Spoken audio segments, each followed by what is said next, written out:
Hello, everyone. My name is Kevin Lowe. Welcome to the Chemical Engineering Question and Answer session. In this session, we have Professor Melanie McNeil, Associate Chair of the Chemical and Materials Engineering Program, who will be speaking to you during this session. We'll start off with some brief housekeeping items, followed by a brief presentation, and we'll conclude with our question and answers session.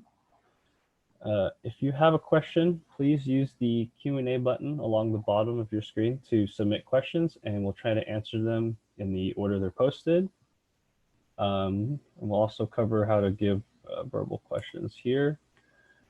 There's the raise hand button next to that. You can use the raise hand function at the bottom of your screen to ask your question verbally. We'll try to call you in order and announce your name, and then I'll unmute your microphone. I may not immediately get to unmuting your microphone right away. I'll get to people as soon as I can. So if you have a burning question, make sure to write that question down in case I don't get to you right away. Because this is interactive, please make sure your microphone is working. And if you do change your mind about asking a question, you can press the raise hand button again to lower your hand, and it won't show up for me. Also, there's a chat room if you have any comments or if you would like to chat with other attendees. As a reminder, please use appropriate language when chatting or commenting, as everyone can see it. This Q&A session is designed to help both students and parents learn more about the program. Okay, the session will last about 45 minutes, and we encourage you to explore other sessions that may be of your interest. I believe there are 3 other sessions occurring right now: computer engineering, electrical, and materials engineering. There are other, I guess, Q&A sessions happening. You can enter any of these sessions you want, and we encourage you to explore everything that we have to offer. Without further delay, I'd like to turn it over to Professor McNeil. You can start sharing your screen. Great, thank you. Yep.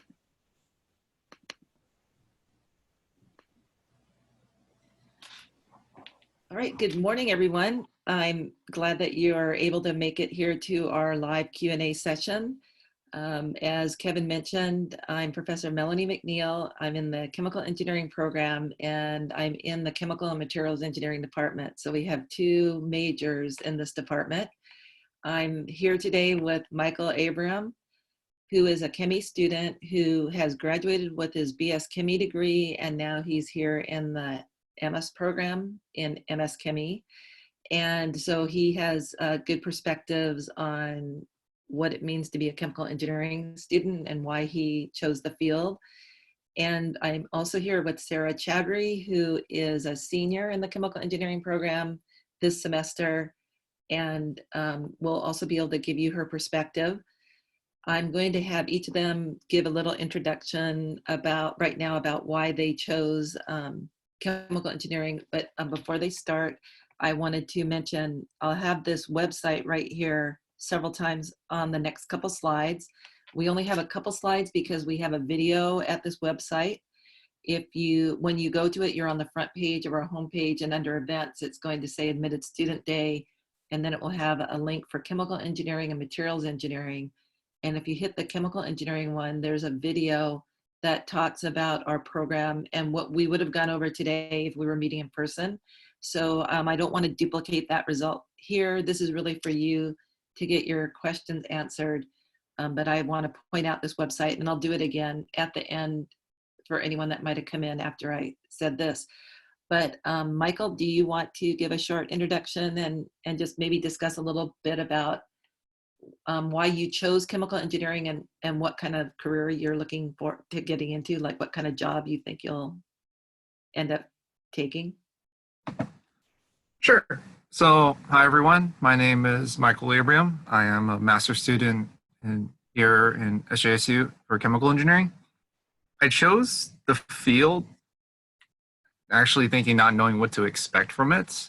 I was an undeclared major, had to go through the 2 years of thinking what I was going to pick. I ended up, I knew I wanted to do engineering. It was a passion that I thought of and was determined to do when I was a freshman. And then when I got all my classes done, I had to pick a major, and chemical engineering was there. And with chemical engineering, I was able to like test my limits, overcome them, and also what my dream what do we call it? My dream position to be in is something with biofuels or food industry. So yeah, that's my thing with chemical engineering. Great, thank you, Michael. And I'm going to ask Sarah the same question. Why did she choose chemical engineering? And then what type of field that of all the ones available to chemical engineers is she planning on going into? Hi, my name is Sarah. Well, why I chose the field, to be very honest, I come from a family of engineers, and that was like my main reason for going into engineering. But comparing all the engineerings, I really liked chemistry more than I liked physics. So mechanical and electrical were out right there. And I enjoyed my chemistry classes a lot. And my professors thought I was really good at chemistry. So I was like, why not chemical engineering? And I know you can change your major if you don't enjoy the classes as well. But once I started taking the chemie major courses, they were very interesting. And I enjoyed all my classes. I never lost interest. So I was like, this is the field for me. As far as careers go, there's a lot of options. But for me, I'm really interested in either pharma or food or cosmetics. So bio-ish related, biochem related mostly, but yeah. Great, thanks you guys. Now, Michael and Sarah are also here to answer any questions you have about what it's like being a chemical engineering student, or how hard is the homework, or what type of student clubs are available, or anything about that you might want to know about the student perspective. So they're available along with me, and my perspective will be a little bit more on like the courses or the curriculum or internship information and things like that. So I'm just going to remind everyone again on our website right here. If you click on the Admitted Student Day Chemical Engineering link, there's a video that goes into detail about the program. So that's not the purpose today at this session, but I'm just giving a couple snapshots in case it might generate questions that you might have. One of them, my first slide is just, why would you go into chemical engineering? Exactly what Michael and Sarah said, but it's because it applies math and science could be physics, biology, or chemistry, and along with economics, social impact, and practical knowledge to solve real life problems. And we're talking about things like providing pure water to meet the global challenge, since so many of the Earth's population doesn't have pure water to drink. Or we have students right now working at Cepheid to come up with tests to track the COVID-19 virus that's been going around. They already have a test that in just a matter of weeks they brought out to market. So we're in the biopharmaceuticals, biomedical industry. There's food and consumer care. Michael was interested in the food industry. This could be Hershey's chocolate, all the way to wine, and many different tomatoes. All the foods that packaged in the store that you buy has chemical engineering working on the process to produce a safe product and the amount that's needed in a profitable manner. We make specialty chemicals, so all the cleaners you see, everything that everyone's looking for, the disinfectants nowadays, detergents, any kind of specialty chemicals is a chemical engineering related process. A lot of times, originally, chemical engineers went into the oil and gas industry, but now they go into alternative energy like solar and batteries. We also chemical engineers, because anything with chemicals is going to be chemical engineering. So semiconductors and electronics require a lot of chemicals to make those devices. And so you'll find chemical engineers in that industry. Consulting, so somebody has to build all these manufacturing plants that are making chemicals, and you can be hired into that degree.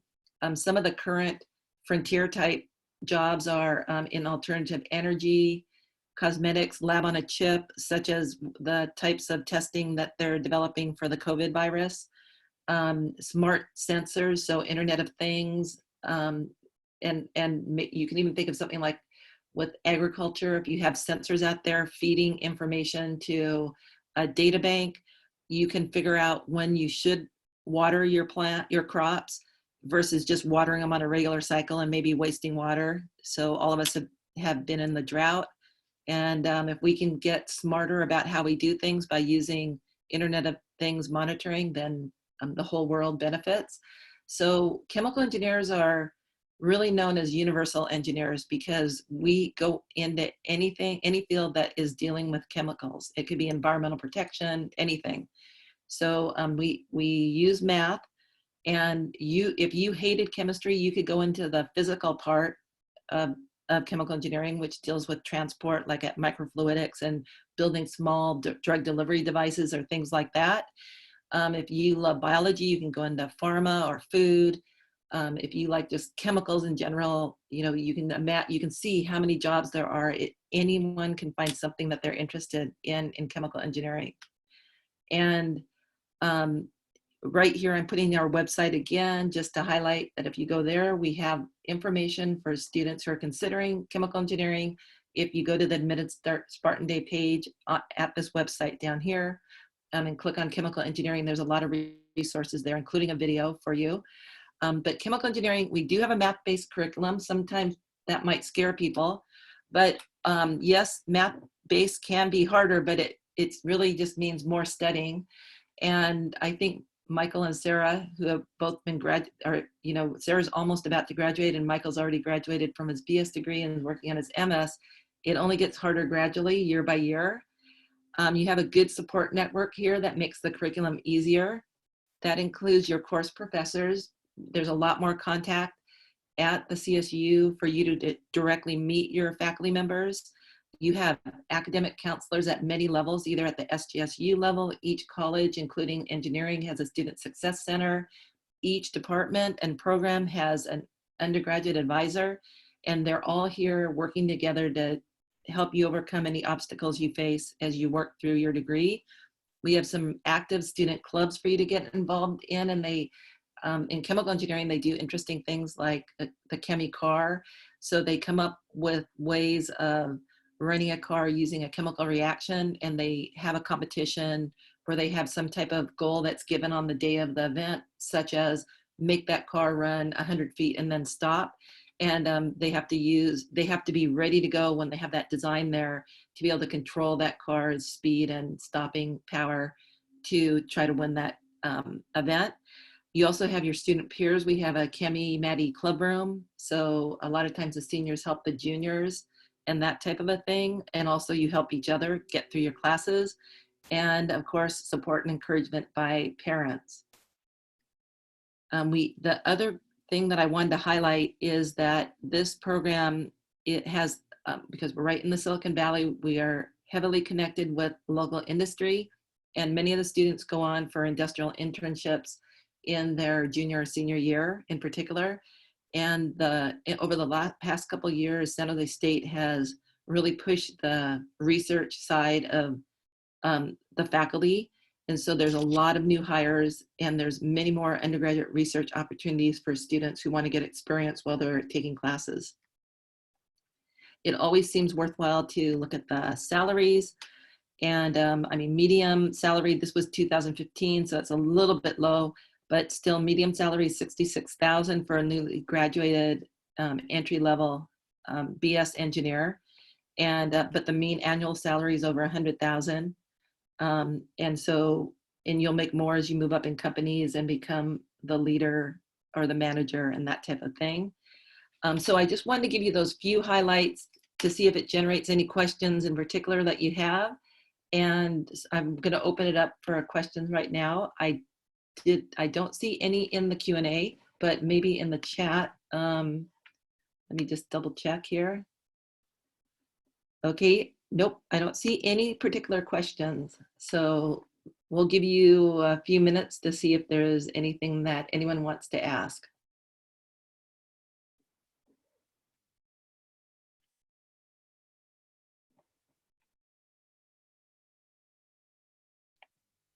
Maybe I could ask you guys a couple questions for a second. So mostly at Admitted Student Day, we have first-time freshmen. and we have transfer students. So, okay, so Skylar wants to know, I'm gonna get right back to my question of you in a second. Let me see if I can go back up here. Okay, I guess I don't have aerospace engineering on here, but they are very closely related to mechanical engineering salaries. And so even in our college, it used to be aerospace and mechanical engineering as one department. And so mechanical engineers on this chart in 2015 averaged about 61,500. And then Jacqueline, you're asking about why should you choose SDSU's engineering program compared to other schools? I'm going to answer a few reasons and then ask the students to give a perspective too. But I think one of the number one reasons, to me, the two biggest reasons are, number one, we're right in the middle of Silicon Valley and nobody else really can compete with us in terms of getting students networking opportunities with industry where they want to go get hired, and getting them that hands-on experience that's going to make them competitive, whether they go into graduate school or out into industry upon graduation. I think the second thing is we have such a diverse environment, both on campus and in the surrounding area, that, and there's a lot of support for students, a lot of student groups for any area that you might be interested in that supports that diversity. And those two things to me make this a premier university. I should not forget to mention the quality of the faculty and students. Michael and Sarah, would you guys want to jump in? Like, what would you think? For me personally, I can't compare it to others. San Jose State by itself, it's the most important for me is professors are very approachable. Like, it's very easy to reach your professors, ask your questions. Second thing would be they all have research labs, and if you want any sort of experience before you go into the actual field, you can just volunteer or work in one of the professors' labs, but they're directly under the faculty, and you will learn so much. And you can basically not like actual experience, but like you can get like mini experiences in all the fields and see what you want to be in, where you want to be. I think that's really helpful. Like, you can actually see things happening in their research labs. Right.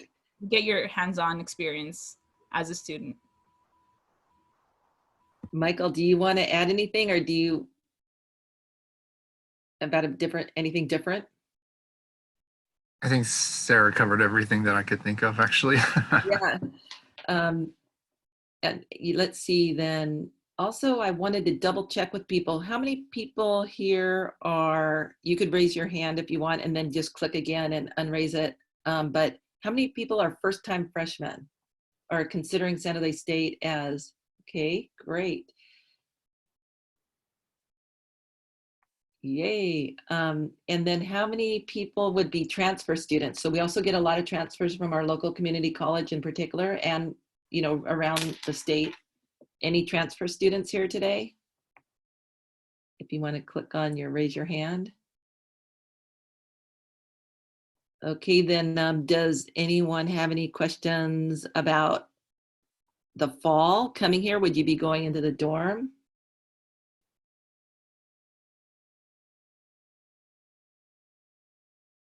Okay, yes, San Jose State's one of the few CSUs that does offer a master's degree in aerospace. And great, you guys, so we have transfer students and first-time freshmen here, and people who want to find out about moving in even onto campus dorms, which are great. Those have been built relatively new. I mean, they have a span of some older ones and some new ones. Michael, did you ever live in the dorms? I know Sarah didn't live in the dorms. Did you happen to live in the dorms? I did not, but I did have friends who lived in a dorm, and the dorm experience is honestly, how would I say this? I would say, if I didn't, how do I say this? I'm trying to think of my answer. Okay. Right. I didn't live in the dorms, but I did have friends who did live in the dorms, and that dorm experience is irreplaceable. So I encourage y'all to like live in the dorms because you'll connect and have arguments with a lot of people there. Which is a great growth experience. Okay, so first of all, I will say there's a question about, are there any work study opportunities? And yes, on campus, once you start on campus at the ChemE, you'll be in contact with the chemical engineering faculty and the chemistry faculty in particular. Those two faculty are going to be sharing some research opportunities, and a number of them are paid. There's also a lot of jobs available at like the library, the student union, food services, bookstore, and there's IT jobs. In fact, the first person who spoke today, Kevin, is working, I think he's been working, well, he goes through his degree. And so you can get employed by the departments or the college or other departments and colleges. So there's a lot of those type of work study. Now, how many people can live in the dorm? That is a good question. There is a session on the SDSU Admitted Student Day where they're having other Q&As today that will be able to answer that question. It's been going up all the time, and they made it a rule that, we have to be a little bit cautious about saying this because of the COVID situation, but all first-time freshmen who live further than, I think, 30 miles had to live in the dorm so they could support that many. But I don't know the exact answer to that. Sarah, could you copy that down, and we'll see if we can figure out how to get an answer to that. Sure, I got it. During this session. But I will say there's other sessions at the SDSU Admitted Spartan Day that's happening all week, by the way. So today it's just for the programs, but all week there's events going on virtually. Now, how do the lab classes work now that everything's virtual? So it was worse for us this semester in terms of we were in person in the labs, and then about 2/3 of the way through the semester, we had to move online. And as you know, in chemical engineering and materials engineering, you're working with your hands and you're mixing chemicals and all that. So what we did this time was that some of the student assistants and TAs made videos of each step of the lab that we had remaining. And then we gave students data as they were watching the videos and going through those steps. And then they used the data that they would have collected, but that we gave them to do their analyses. Now, if we have to continue going online for the near future, such as the fall, there is a number of technology that we're looking into to make it a quality experience. So there's some really cool remote controlled demos and things like that students can, in a way, turn the dials on the computer and get a simulated experience, kind of like probably when you learn to drive a car, if you got to use the simulator at all. It did give you, maybe 80% or so of that feeling of what you would get when you actually drove the car. So we're looking into that kind of experience.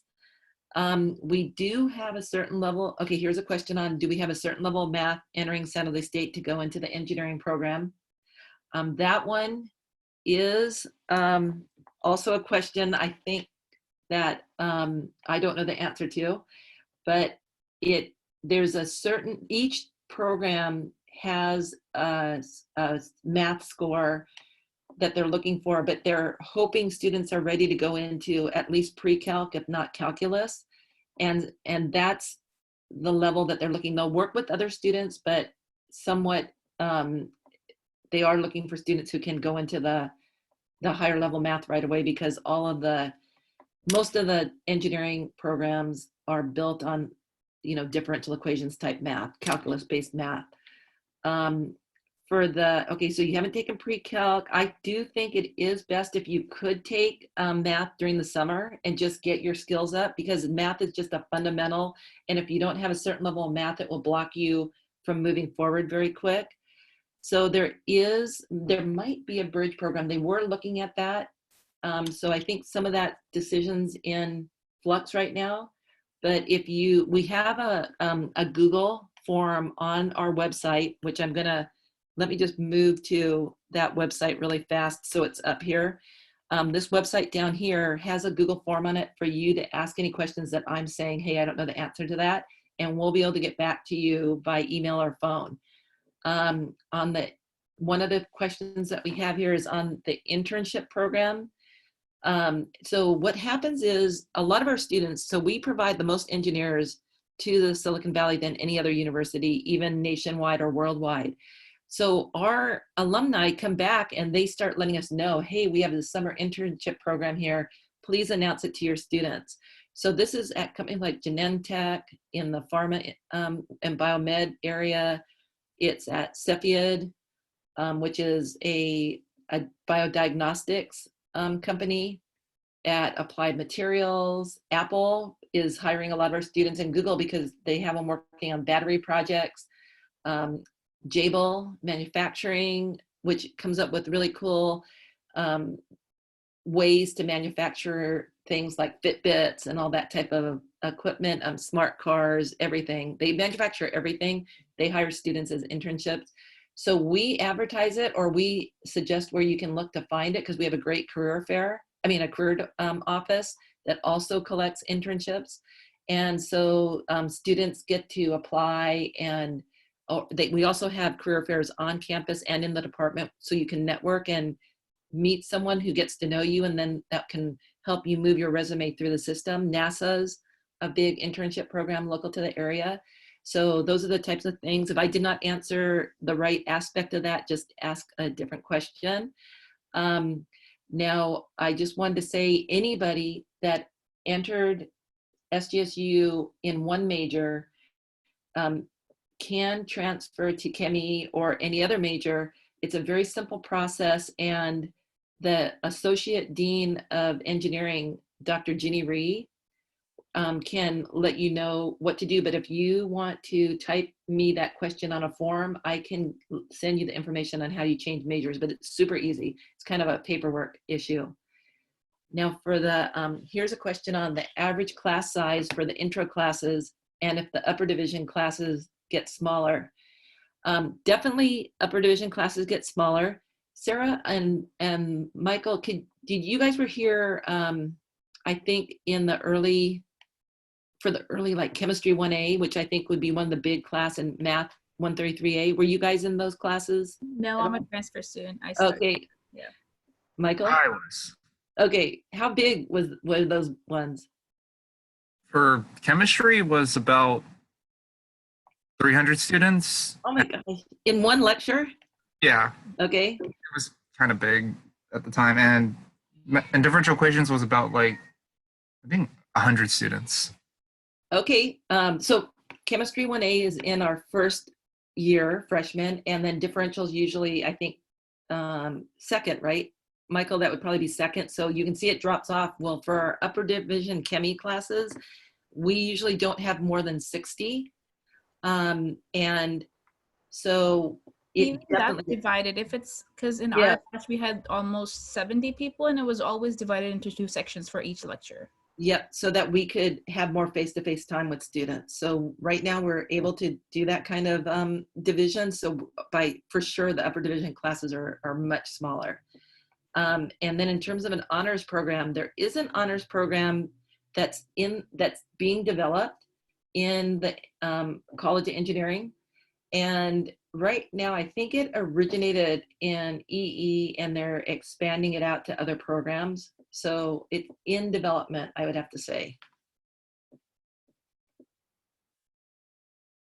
Sarah, you have any expansions on that by any chance, or were you No, gonna? Okay. I think all the questions were answered. Okay. And do you think, did any of the, Michael and Sarah, did you have anything that I left out that you think might have been relevant to those questions that got asked?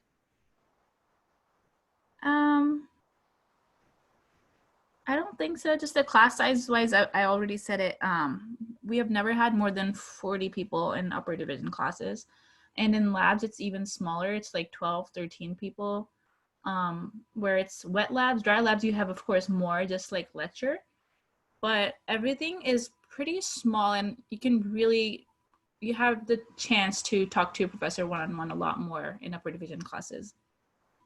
Right. And I think the other thing I should probably mention, which Sarah's going through now, and Michael did go through last year, is our senior project is almost like a mini internship for some of the students, because what we do is we put teams of usually 4 or 5 students on a project that an industry client suggested.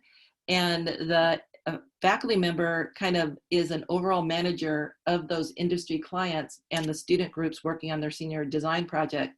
So the client gives the students some kind of goal, like, I want to make so much of this pharmaceutical starting from this starting material in the most profitable way. And then the students have to work together and interact week by week or every other week with their client and learn about how to, put everything that they learned up to this point into a real design.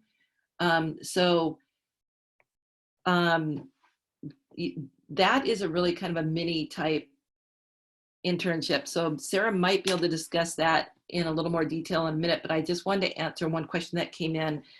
So if you have a question for us, if you click this link here that goes to the CME, or you search SDSU Chemical and Materials Engineering, you'll get to that website too.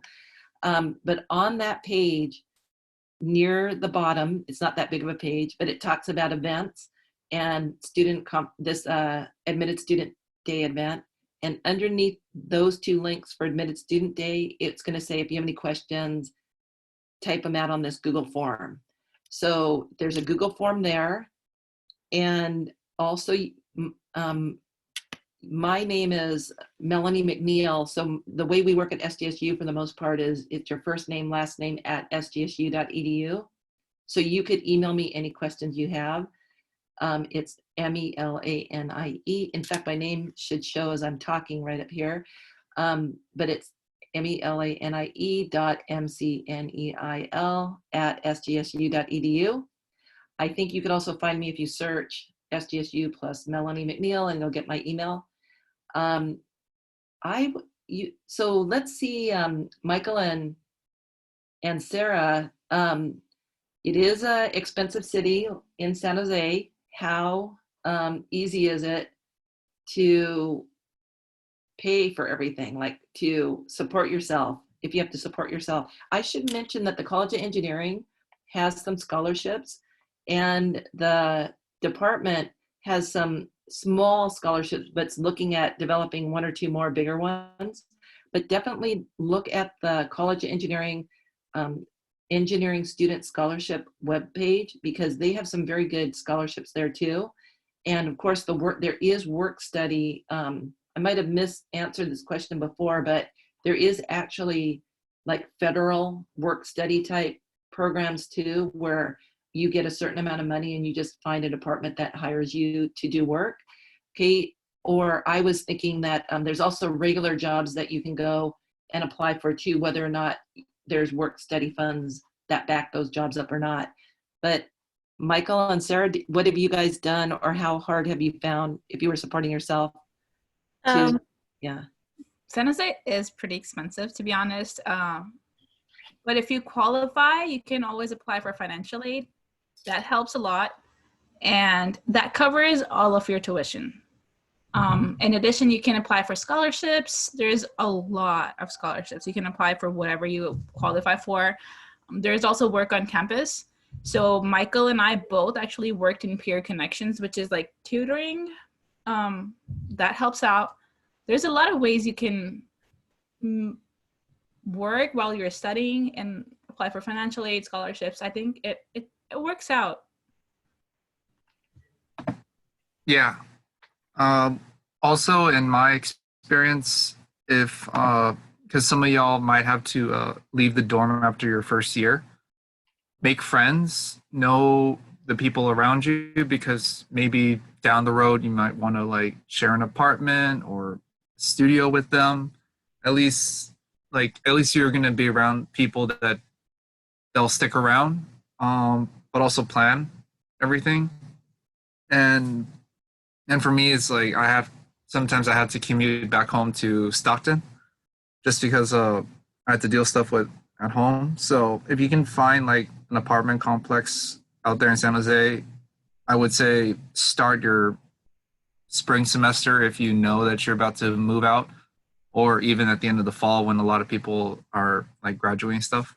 But yeah, like Sarah said, we worked at Pair Connections, and it's like a little part-time job, but it's some side money and it'll help y'all get by.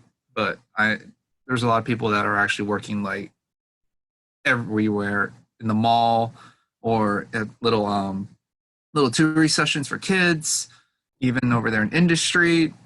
Yeah, just apply around. You may never know what you get. That's a good point. And the research, paid research opportunities are growing on campus. So I want to emphasize that too. And if you let your faculty know that you're looking for a job, I mean, they start trying to put the word out to the alumni and see if we can help out that way too. Let's see, any other questions? I think we're pretty close to our 5 minutes time. Okay, so student organizations, I think Sarah and Michael can for sure talk about the chemical engineering ones, which are American Institute of Chemical Engineers, and also we run a student club that's associated with the International Society of Pharmaceutical Engineers. We also, I will say, have Society of Women Engineers, for instance, where I was mentioning that depending on maybe individual interest that you have, something like Society of Women Engineers, or we have the Society of Latino and Engineers and Scientists, SOLES. We have the Black Alliance of Scientists and Engineers, BASE. So we have those type of specialty. There is a Tau Beta Pi, I think it is the Honor Society for Engineers. But so for me, a little bit is, we are really recommending that students who attend in the fall, especially if we have to be virtual for all or some of our classes, to connect with the student clubs. We'll be doing a lot of activities. In fact, even the seniors this year, we were going to have an on-campus career fair and then a different networking event with the AIChE professional group in the Bay Area. But we are moving the career fair online as a virtual career fair and that type of a thing. So the student groups are having a lot of organization right now to make sure that they can have their normal events, even if they're virtual. So we really, really urge students to get connected with clubs that seem like they're of interest, either in your major or outside your major. And this is a thing where your advisor or the Student Success Center advisor or faculty in your program would be glad to help you connect with groups that you might be interested in. You could tell them what you're looking for and they could get you in touch with the club presidents. But Sarah and Michael, I think you guys were both active in AIChE and maybe ISPE. Do you have anything to say about those clubs or your experience with the student clubs? Any student clubs? I wasn't part of AIChE, even though, but I do recommend it, even though like a lot of people that were in AIChE, they honestly got a lot more internships, a lot more interviews with industry. And for myself, I think I kind of like lost that opportunity when I didn't apply when I was still a junior. So my recommendation is, if y'all are interested, like if you are and y'all interested, I suggest actually be part of AIChE. Same here. I was not part of AIChE, but I would strongly recommend AIChE and ISPE, which is International, the Pharmaceutical Engineers one. They both have a lot of career panels, fairs just for the club. And they do get a lot more connections and they have a lot more internship opportunities within the club. So I would definitely recommend it. For me, it's always just been a timing issue with their meetings and all. But in addition to having all like the networking and the connections, I think you get a lot of hands-on experiences. Like Dr. McNeil was saying, they have their AIChE, they have other competitions that they hold. They have brewing competition, they have cars, they have that a lot. But if you get a chance, you should definitely join and participate. You'll learn a lot more and faster. I forgot they do have that brewing club here too. It's there's some type of minor I think you can get in brewing or fermentation or something in terms of brewing beer, and I'm not sure if wine's included, but we do run a small student group who's interested in that, 18 and older, of course, and at least if you're going to drink. And then we associate with some of the local breweries in the area to have students learn about that process and different things like that. So that's kind of an example where some students have continuously had an interest in that area, and we worked with people at San Jose State to make sure they could get that experience. Didn't want to interrupt, but don't get your hopes up. It's 21 and older. Oh, 20. Oops, sorry. I forgot about that. Thank you, Sarah, for catching that. Oh, I'd also just let everyone know we have about 3 minutes left. So if you'd like have any closing questions or comments, now would be the time. Great. Well, we'll keep an eye on the AIChE for a second. On the Q&A for a second, but I just wanted to thank everyone for being here and remind them that as here you have that website in the bottom left-hand corner of the screen. Feel free to contact me, melanie.mcneil@sdsu.edu, or on that website, you'll see a Google form that you can send us questions. You can find any of our emails, or even our main email will get the message. We have a great admin, Debbie, and she'll make sure that if you send any emails to our general chemical and materials engineering mailbox, we will get that and be able to get back to you. You're not limited to just today to get your questions answered. So feel free to contact us. We want to make sure we'll be trying to send out some emails to you too to be in touch and encourage you to consider coming here in the fall.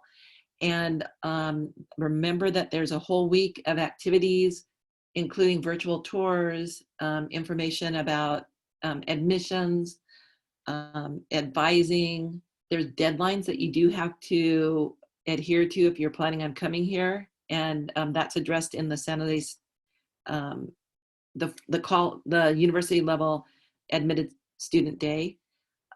We have a link to that website on our own chemical engineering admitted student day. So we have a lot of resources there for you. So don't forget to check those out too. And we really appreciate you all taking time in your Saturday morning to attend today. And I want to thank Michael and Sarah for joining us today and be able to contribute their experiences while they're actually in the chemical engineering program. Stay safe, everyone. Yep, stay safe. Bye-bye. All right, Bye. thank you, everybody. You can also forward questions at engineering@sjsu.edu if you have any general questions. Please take the time now to look at other sessions that we have open. The next session start time should be 11 o'clock. And congratulations on being accepted as Spartans, and we look forward to seeing you in the fall. Thanks, Kevin. Thank you, everybody. Yep, thank you, everyone. Bye.